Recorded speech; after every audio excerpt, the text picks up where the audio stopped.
अभी हम मौजूद हैं नॉर्थ एवेन्यू में, और नॉर्थ एवेन्यू में एनसीपी अजीत पवार के गुट से उनका कार्यालय बना हुआ है, और हमारे साथ मौजूद हैं एनसीपी पार्टी अजीत पवार के गुट से दिल्ली प्रदेश अध्यक्ष किशोर घोरी जी, और मैडम है अंजुम खान जी। बहुत बहुत स्वागत है आपका दोनों का हमारे चैनल द न्यूज एक्सप्रेस में। सबसे पहला मेरा सवाल ये है कि आप कितने सालों से एनसीपी में हैं, और एनसीपी में जब आप ज्वाइन हुए तो किस तरीके से आप काम कर रहे हैं? आज मुझे लगभग 22 साल हो गए एनसीपी में। मैंने as a secretary NCP join की थी, और मेरी एरिया में एनसीपी को कोई जानता नहीं था घड़ी को। तो मैंने लोगों के काम किए, बंद नाले खोले, नालों में उतरा, उनका काम करवा के दिया। जब लोगों ने देखा कि मैं उनका काम कर रहा हूँ तो फिर एक बंदा जुड़ा, 2, 4, 8, 16, 32 करते करते एक जनाधार मेरे साथ जुड़ना शुरू हो गया। वो सफ़र ऐसा शुरू हुआ कि 22 साल से सब लोग मेरे साथ जुड़े हुए हैं। पहले आज वो बुजुर्ग हो गए, उनके बच्चे आज हमारे साथ हैं। किशोर जी, अभी तक ये पार्टी एक गुट में थी, यानी कि शरद पवार जी के नाम से जानती थी एनसीपी पार्टी, लेकिन अब अजीत पवार जी की अलग हो गई है, 2 गुट में हो गई है, और एक तरीके से माना जाए तो उसका बंटवारा हो चुका है। आप अजीत पवार जी के गुट में हैं, और अजीत पवार जी के गुट जब चेंज हुआ तो किस तरीके से फिर आपके बारे में सोचा गया, क्योंकि 22 साल हो गए हैं, कि आपको दिल्ली प्रदेश अध्यक्ष बनाया जाए? देखो, ये तो मैं अपने सीनियर लीडर जो हमारे राष्ट्रीय कार्यकारिणी अध्यक्ष हैं प्रफुल्ल पटेल जी, राष्ट्रीय अध्यक्ष हैं अजीत दादा पवार जी, इनका हार्दिक धन्यवाद करता हूं कि उन्होंने मेरे ऊपर इतना विश्वास रखा कि मैं इस काबिल हूं कि मैं दिल्ली को आगे अच्छी दिशा निर्देश दे सकता हूं और कामयाबी हासिल कर सकता हूं। तो मुझे खुशी है। अभी तक कितने लोग हैं जिनको आप पद दे चुके हैं, और किस किस लेवल पर पद दे चुके हैं दिल्ली में? अभी मैं अपने साथ अपनी दिल्ली की बॉडी में कार्यकारिणी में 30 लोग जोड़ चुका हूँ, और अगर हम वर्कर देखें तो हम अपने साथ दिल्ली के अंदर हज़ारों की तादाद में लोग जोड़ चुके हैं। ये 3 महीने की हमारी वर्किंग है, और जिनको जोड़ रहे हैं सारे अच्छे हैं लोग। मतलब कि ये मेरी टीम में जो लोग हैं सारे सोशल वर्क करने वाले हैं। अभी आपने एक कार्यक्रम किया था जिसमें प्रफुल्ल पटेल जी आए थे जी, और प्रफुल्ल पटेल जी ने काफ़ी सराहना आपकी की, तारीफ आपकी की कि भाई दिल्ली में एनसीपी को अभी तक ऐसा दिल्ली प्रदेश अध्यक्ष नहीं मिला जो समाज में ग्राउंड पे काम कर रहा है। किशोर घोरी जी को हमने चुना, ये मेरे बोल नहीं है, मीडिया के बोल नहीं है, ये प्रफुल्ल पटेल जी के बोल है। तो सवाल ये है कि किशोर घोरी जी का मकसद क्या है दिल्ली में, पार्टी को किस तरीके से, क्योंकि जिस तरीके से प्रफुल्ल पटेल जी ने कहा कि दिल्ली प्रदेश अध्यक्ष अभी तक ऐसा नहीं मिला जो ग्राउंड पे काम कर रहा है, या जिससे हमें उम्मीद हो कि दिल्ली में पार्टी को बल मिलेगा, पार्टी को लोग मिलेंगे, लेकिन किशोर घोरी जी ऐसे मिले हैं जो समाज में काम कर रहे हैं। तो आपका मोटो क्या है, किस तरीके से किशोर घोरी जी ग्राउंड में जाकर अपडेट करें? इसके लिए जो भी मेरे कार्यकारिणी राष्ट्रीय अध्यक्ष जी ने मेरे बारे में कहा, उसके लिए मैं उनका शुक्रगुजार हूँ। उन्होंने मेरी हिम्मत बढ़ाई है। जिस टाइम हमारे साथ रामबीर सिंह बिदूड़ी थे, हमारे दिल्ली के अंदर 7 काउंसलर और एक एमएलए, उसकी भी स्ट्रेटजी मेरी रामबीर सिंह बिदूड़ी जी के साथ मिलकर बनाई हुई थी। हम दोनों ही काम कर रहे थे, तो उसमें कामयाबी थी। उसके बाद वो भारतीय जनता पार्टी में चले गए, तो मौका था, दस्तूर भी था, बट कह सकेंगे कि वक्त नहीं आया होगा हमारा कि हमें नहीं बनाया गया। तो अब हमारा वक्त आया, उन्होंने दिया है, हम पे विश्वास रखा है, तो बखूबी निभाएंगे और निभा रहे हैं। आगामी लोकसभा चुनाव और विधानसभा चुनाव की क्या योजनाएं लेके चल रहे हैं? हमारी तरफ से तैयारी तो लोकसभा चुनाव के लिए भी है कि हम 7 की 7 सीट कंटेस्ट करें। योजनाएं क्या लेके चल रहे हैं? योजनाएं पब्लिक की, फायदे की। क्या बेसिक हमारा मकसद है जन कल्याण की सेवा करना, लोगों को अच्छी शिक्षा प्रदान करना। वो आम आदमी पार्टी दे रही है सर। अजी वो दे रही होती तो फिर बात ही क्या थी। वो दे रही होती तो अभी आपने देखी होगी न्यूज़, हॉस्पिटल में डुप्लीकेट मेडिसिन सप्लाई हो रही हैं, दिल्ली के हॉस्पिटल्स में, क्या यही है? इसीलिए तो अंदर है। दुश्मनी निभा रही ना वो, कह जी रहे हैं। क्या दुश्मनी निभा आगामी रही है? लोकसभा चुनाव आ रहा है कि सोचिए, तो आम आदमी पार्टी कह रही है कि आरोप लगाया जा रहा है। जी ब्रजेश जी, एक बात बताओ, अगर धुआं उठा है तो आग भी तो लगी होगी कहीं ना कहीं। क्या मोदी जी के पास इतना फालतू करप्शन हुआ है? हाँ, तभी तो सिसोदिया जी अंदर हैं, उनके जैन साहब अंदर हैं। अभी तो शायद देखो किस किस की बारी आ रही दिल्ली है। के मुख्यमंत्री अरविंद केजरीवाल जी कहते हैं कि हमारी पार्टी और हमारी पार्टी के जो लीडर हैं वो कट्टर ईमानदार हैं, लेकिन जितना भी करप्शन का आरोप लग रहा है, चाहे सत्येंद्र जैन के ऊपर हो, चाहे मनीष सिसोदिया जी के ऊपर हो, और चाहे राज्यसभा सांसद संजय सिंह के ऊपर हो जी, ये सब आगामी लोकसभा चुनाव को लेकर भाजपा डर रही है, प्रधानमंत्री नरेंद्र मोदी जी डर रहे हैं, इसलिए इस तरीके के आरोप हमारे ऊपर लगा रहे हैं, हमारी पार्टी के ऊपर लगा रहे हैं। मतलब एक दिल्ली के सीएम से हमारे देश का प्रधानमंत्री डर रहा है, ये इनके केजरीवाल जी बोल रहे हैं बाकायदा। जी, उनके हिसाब से तो हर बंदा डर रहा है, हर किसी की टांगे कांप रही है। केजरीवाल आ गया, केजरीवाल नहीं हो गया, हुआ हो गया। जब केजरीवाल नहीं था दिल्ली में पोल्यूशन नहीं था, अब केजरीवाल जब से आए दिल्ली के अंदर पोल्यूशन है। बताओ, केजरीवाल जी के आने से दिल्ली में पोल्यूशन आ गया, हम क्या कहेंगे? पोल्यूशन तो पहले भी था। पहले कहाँ था पोल्यूशन? पहले गाड़ियां बंद नहीं होती थी, अब गाड़ियां पोल्यूशन के नाम पे गाड़ी बंद करके लोगों को हरास किया जा रहा है। आम आदमी पार्टी की तरफ से इतनी सारी मुहिम चलाई जा रही है, फिर भी पोल्यूशन बंद क्यों नहीं हो रहा है? कारण क्या है? अजी मुहिम, उन्होंने जो स्मोक टावर लगाए थे कितने काम करते हैं ये तो पूछो उनसे। उन्होंने खिलौने खड़े कर दिए स्मोक टावर की, कैपेसिटी उनकी है नहीं, चलते हुए है नहीं। वो अपने रेडियस में क्या नाम है 100 मीटर तक एयर क्लीन नहीं कर पाते। क्या फायदा उन चीज़ों का? किशोर जी, आप 22 सालों से इस पार्टी में हैं और 22 सालों से आप दिल्ली में काम भी कर रहे हैं पार्टी के लिए। कारण क्या रहा कि 22 सालों में भी मतलब एनसीपी पार्टी का ना दिल्ली में कोई विधायक बना, नहीं ना कोई मतलब क्या कारण? देखो, हमारा दिल्ली में जब हमने काम किया, रामवीर सिंह बिदुड़ी जी के साथ मिलकर दिल्ली में विधायक भी आया, काउंसलर भी आए, और वो काउंसलर हमारा स्टैंडिंग कमेटी के मेंबर भी बने, ठीक है, और इसमें एमसीडी में। उसके बाद जितने भी हमारे अध्यक्ष आए, देखो हर इंसान की कार्यनीति अपनी होती है, काम करने का ढंग अपना होता है, शायद वो पकड़ नहीं बना पाए। पार्टी ने ग्रोथ क्यों नहीं कर पाया? सवाल ये है। चलो विधायक रहे, निगम पार्षद रहे, पार्टी ग्रोथ क्यों नहीं कर पाई है?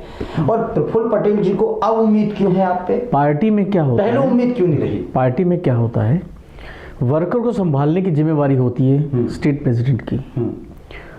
अगर स्टेट प्रेसिडेंट वर्कर्स को नहीं संभालेगा, ठीक, तो पार्टी ग्रोथ कहाँ से करेगी? आप कैसे मैनेजमेंट कर रहे हैं वर्करों? मेरे वर्कर सारे खुश हैं, उनकी हर जो समस्या है उनका हम निदान कर रहे हैं, उनकी बात सुनते हैं, उनको जो परेशानी है उसका हल निकालते हैं।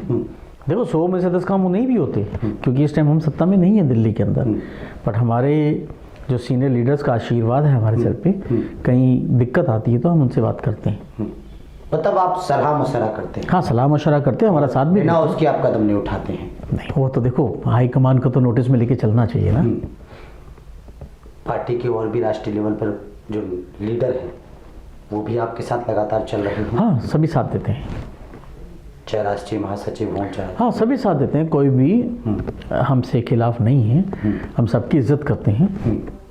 पार्टी का मोटो हर पार्टी को लेके चल रहे हैं कि भाई सभी को नौकरी मिले, ग्राउंड पर काम। जी ब्रजेश जी, पार्टी का मोटो ये है कि हमें आने वाले विधानसभा चुनाव में दिल्ली में सरकार बनानी है।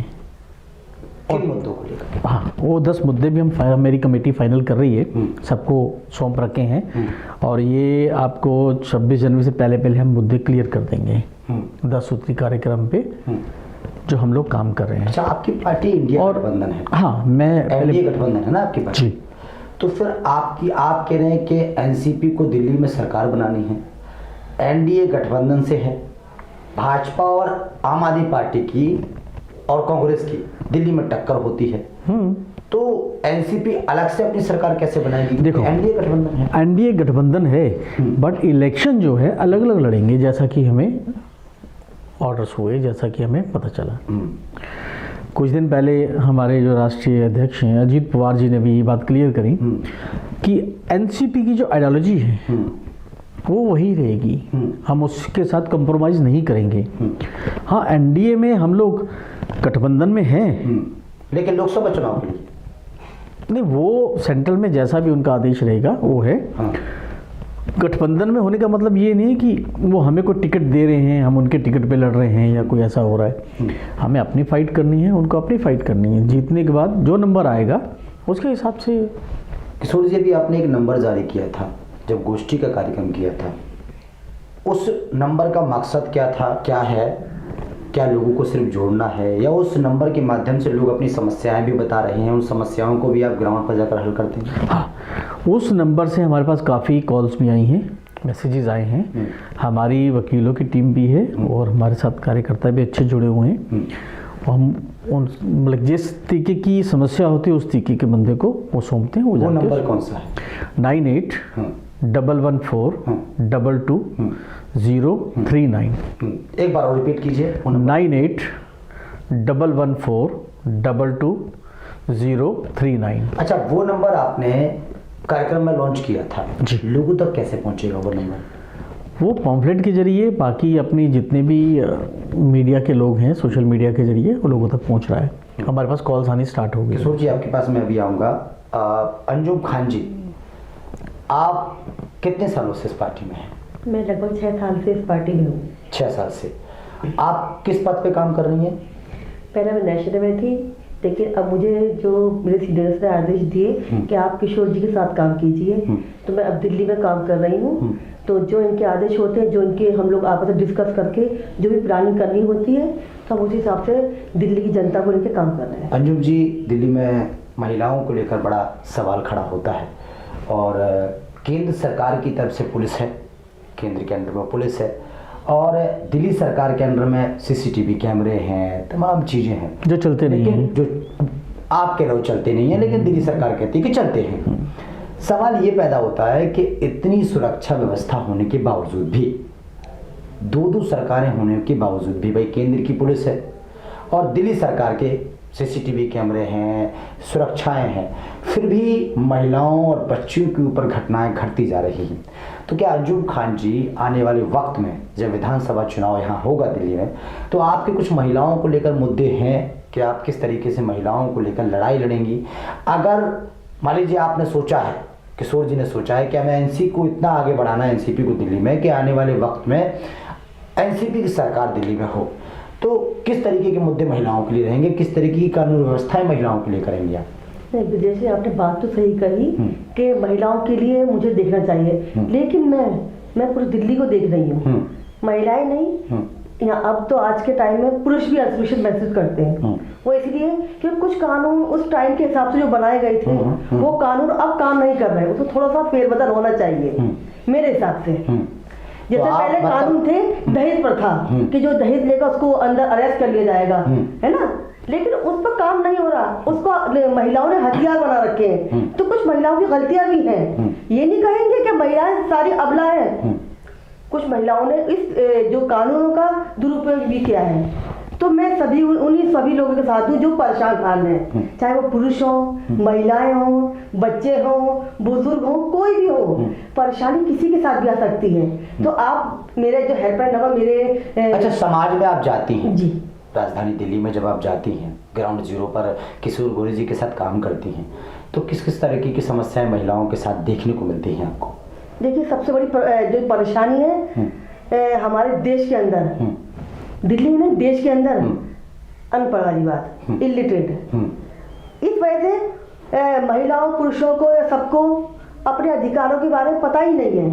तो हम उन अधिकारों के लिए अवेयरनेस कर। लेकिन महिलाएं तो अब चांद को भी छू रही हैं। वो महिलाएं तो जेंट्सों से आगे हैं, आपने देखा होगा। आज की लड़कियां, बच्चियां आजकल बिल्कुल सही कह रहे हैं, चांद एरोप्लेन चला रही हैं वो तो आजकल। वो तो पहले भी चलाया करती थी, ऐसी बात नहीं है। लेकिन सभी के, हम लोग तो दिल्ली के अंदर सभी को लेके चल रहे हैं ना। खाली ये तो नहीं कि 2 महिलाएं चांद पे चली गई तो जो बाकी लाखों महिलाएं उनको क्या करेंगे? हम तो सभी की समस्याओं को देखेंगे। पहली बात ये है कि जितना कानून महिलाओं के लिए है, उतना ही कानून बराबर का पुरुषों के लिए होना चाहिए। ये आपकी सोच है? बिल्कुल होना चाहिए। और अगर आपकी पार्टी जीतती है तो इस तरीके की व्यवस्थाएं बनाएंगी? बिल्कुल, अगर हमारी पार्टी हमारे ये दिल्ली के लोग हमें लेकर आते हैं तो हम पुरुषों के लिए भी वही कानून बनाएंगे जो उनके लिए सदुपयोग हो। ये नहीं कि महिलाओं के लिए कि दहेज प्रथा बता दिया। क्या करती है महिलाएं, जो शादी होती है उनको धमकी देती है, तुम हमारे लिए करोगे तो हम तुम्हें नहीं तो फंसा देंगे। तो ये सब उनके लिए, ये भी तो क्राइम है ना। 3 तलाक को कैसे देखती हैं आप? 3 तलाक पर केंद्र सरकार यानी प्रधानमंत्री नरेंद्र मोदी जी ने कानून बनाया है जी। पहले आप जानती हैं कि 3 बार फोन पे या तो मैसेज छोड़ दो या कॉल करके बोल दो तो तलाक हो जाता था, लेकिन अब 3 तलाक को जो कानून बना है उसको आप कैसे देखते हैं? देखिए, ये जो 3 तलाक की कहानी जो उड़ा रखी है ना कि 3 बार बोल दिया तलाक हो गया, ऐसा कुछ नहीं होता। पहले 1 बार तलाक होता है, उसके बाद 2 महीने का टाइम दिया जाता है, 1 या 2 महीने के बीच का। अगर उसमें समझौता हो जाता है तो फिर तलाक नहीं माना जाएगा। उस पर नहीं होता समझौता फिर दूसरी तलाक दी जाती है। मैं कानून से पहले की बात कर रहा हूँ। क्या पहले ऐसा होता था कि फोन पे जब 3 बार तलाक बोल दिया तो क्या तलाक नहीं होता था? देखिए, हर समाज के अंदर जो लोग हैं अनपढ़ भी हैं, ये नहीं कहेंगे क्या पूरी सब जगह। मुस्लिम समाज के अंदर भी अनपढ़ है, उन्हें अच्छाई अपने बुराई हर अधिकार जगह। पता ही नहीं है कि 3 तलाक का मतलब क्या होता है। बस वो समझती है 3 तलाक हो गया तो हो गया। उन्हें भी पहले अपने मजहब के बारे में, उसके बारे में पता होना चाहिए। लेकिन मैं इस बात को धन्यवाद कहूंगी मोदी जी के लिए कि मोदी जी ने 3 कानून का जो तलाक की कहानी जो उन्होंने रोकी है, ये बहुत अच्छा काम किया है। मैं इसलिए महिला होने के बावजूद, मुस्लिम होने के बावजूद यही कहूंगी कि मुस्लिम समाज के लिए मोदी जी ने ये बहुत अच्छा काम किया है। इससे कुछ तलाक तो कम हुए हैं। धन्यवाद करते हैं किशोर जी। अब ये बताइए आप मुझे कि दिल्ली में एनसीपी ग्रोथ करेगी आपने कहा, और दिल्ली में एनसीपी आने वाले 2025 के चुनाव भी लड़ेगी और मजबूती से लड़ेगी। मुद्दे भी आप मजबूती से लड़ेगी, शिक्षा को लेकर लोकसभा भी लड़ेगी। जैसा आदेश रहेगा हमारे हाईकमान का, हम अपनी तैयारी पूरी रखेंगे लोकसभा के लिए भी। जैसा आदेश होगा हमारे हाईकमान का वैसा करेंगे। तो आपको क्या लगता है कि आप आम आदमी पार्टी जिस तरीके से फ्री बसों में फ्री पानी, फ्री बिजली, तमाम जो योजनाएं हैं वो दे रही है, तो क्या लगता है आप जीत पाएंगे? आप क्यों नहीं। आप सुनो, फ्री पानी रात को बाल्टी भर के रख दो, सुबह देखो कितना गंदा है। ठीक, पीने के उसका आप बिना फिल्टर के पानी पी नहीं सकते हो, बदबू वाला पानी है। अगर 2 दिन बाल्टी भरी रहेगी पानी की, बदबू देखो कितनी है, आप नहा नहीं सकते उसके साथ, पीना तो दूर रहा। क्या ये फ्री की कीमत है? किस चीज़ के लिए फ्री दे रहे हो? आपने टैक्सी जितने बढ़ा रखे हैं, गंगा का पानी पहुंचता नहीं है, जमुना का पानी पहुंचता नहीं है घरों में। आपने टैक्सी जितने बढ़ा रखे हैं, पेट्रोल डीजल के ऊपर देखो कितने % है टैक्स इनका, एक्साइज ड्यूटीज कितनी है। आप फ्री के नाम पे दुनिया को लूट रहे हो। बिजली के बिल उठा लो, कहाँ फ्री है? पॉलिसीज गलत है इनकी बजटिंग गलत है। दिल्ली के अंदर तुम गाड़ियाँ बंद कर दो, चलो गाड़ियाँ आपने BS3 BS4 बंद कर दी। आपने कभी ये सोचा केजरीवाल जी कि जो लोग यूज़ कर रहे हैं वो ऑफिस कैसे जाएंगे? लेकिन वो प्रदूषण को कम करने की अजी कहाँ प्रदूषण तब से हुआ है जब से केजरीवाल जी आए हैं। जब से आम आदमी पार्टी की सरकार आई है दिल्ली के अंदर, तब से पोल्यूशन आया। उससे पहले पोल्यूशन था ही नहीं। आम आदमी पार्टी प्रदूषण थे। हाँ, यही कह सकते हो आप। क्यों? इनको सिर्फ क्या है कि गाड़ी निकल गई BS3 BS4 रोको 20,000 पे चालान काटो। पूछो केजरीवाल ये 20,000 पे वो बंदा कितने दिन में कमाता है? जिताती क्यों है? आप सुनो, अगर आप गिनवा रहे हैं, बात सुनो, उनसे ये पूछो ये 20,000 वो बंदा कितने दिन में कमाएगा? इसका जवाब दो केजरीवाल जी। 2 मिनट लगते हैं 20,000 का चालान काटते हुए। क्या गाड़ी बंद किए बिना आपके पास कोई अल्टरनेटिव नहीं है पोल्यूशन का? आप सीट छोड़ो, मैं आता हूँ, मैं करता हूँ कंट्रोल। कोई गाड़ी बंद नहीं होगी, लिमिट से चलेगी और बिल्कुल पोल्यूशन नहीं होगा। मैं देता हूँ स्वच्छ आपको हवा। अब केजरीवाल जी के ऊपर आरोप लग गए हैं। उन्होंने एक स्टिकर जारी कर रखा है, उसमें लिखा हुआ है कि मैं भी केजरीवाल, और तमाम जगह स्टिकर जा रहा है। उनके मंत्री, विधायक, निगम पार्षद, कार्यकर्ता, तमाम लोग, और वीडियो अपडेट हो रहा है कि भाई लोगों का समर्थन मिल रहा है। और वो ये भी कह रहे हैं कि आने वाले वक्त में हम जेल से सरकार चलाएंगे। क्या मानते हैं? सीएम केजरीवाल जी को डर है, वो पक्के में जेल जाएंगे, उनको लग रहा है। एक बात ये देखो, एक केजरीवाल के आने से इतनी पोल्यूशन हो गया। जब सारे केजरीवाल हो जाएंगे दिल्ली की पोल्यूशन कहाँ हो जाएगी? लोग कहाँ जाएंगे दिल्ली के पोल्यूशन को लेके? हम स्टिकर जारी कर रहे हैं। मैं इंसान हूँ, मेरा धर्म इंसानियत है, मेरा कर्म इंसानियत है। आप ये स्टिकर जारी कर रहे हैं, चला रहे हैं हम लोग, प्रिंटिंग में है, अभी लॉन्च हो जाएगा हमारा। नहीं, सवाल मेरा ये है कि क्या आप मानते हैं कि केजरीवाल जी को पता चल गया है हाँ कि मैं वाकई में देखो वाला हूँ? देखो पहले से ही बोल रहे हैं कि हम जेल से सरकार चलाएंगे। देखो, जो चोर होता है ना, जो गलती करता है, उसको पता चल जाता है कि मैंने ये गलती करी थी, मेरे को ये होने वाला है। आत्मा गवाही दे जाती है। इसका मतलब उन्होंने गलती करी है, जो उनको महसूस हो रहा है कि मैं जेल से सरकार चलाऊंगा। तो दिल्ली मॉडल की बात कैसे होती है? दिल्ली मॉडल की बात तो विदेशों के पेपरों में हो रही है सर। हाजी एक बात बताओ ब्रिजेश जी, विदेश में से कितने % लोग इंडिया आए, उन्होंने देखा। इन्होंने एक स्कूल खूबसूरत सा लिता पोती करके चमका के उसकी फ़ोटो खींच के उसकी वीडियो बना के दिखाई। अभी फ़िलहाल में कितने % लोग स्टूडेंट गवर्नमेंट स्कूल्स में पढ़ते हैं, ये फिक्र बताओ आप। लेकिन सरकारी स्कूलों की व्यवस्था तो ठीक है ना?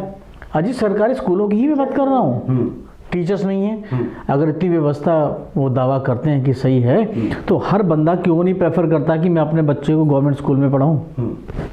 अच्छा, एक अंतिम सवाल, दिल्ली की जनता जब इतनी बुराइयां बता रहे हैं, तो दिल्ली की जनता आम आदमी पार्टी को जिताती क्यों है? अजी बात मैडम बिल्कुल ठीक कह रही है, जिताती थी, अब नहीं जिताएगी, क्योंकि जनता तो भोली है। इन्होंने कहा कि ये हो गया, क्योंकि अब हम आ गए ना, सच्चाई सामने। नहीं, आप आ गए, उनको शीशा दिखाने हम आ गए ना।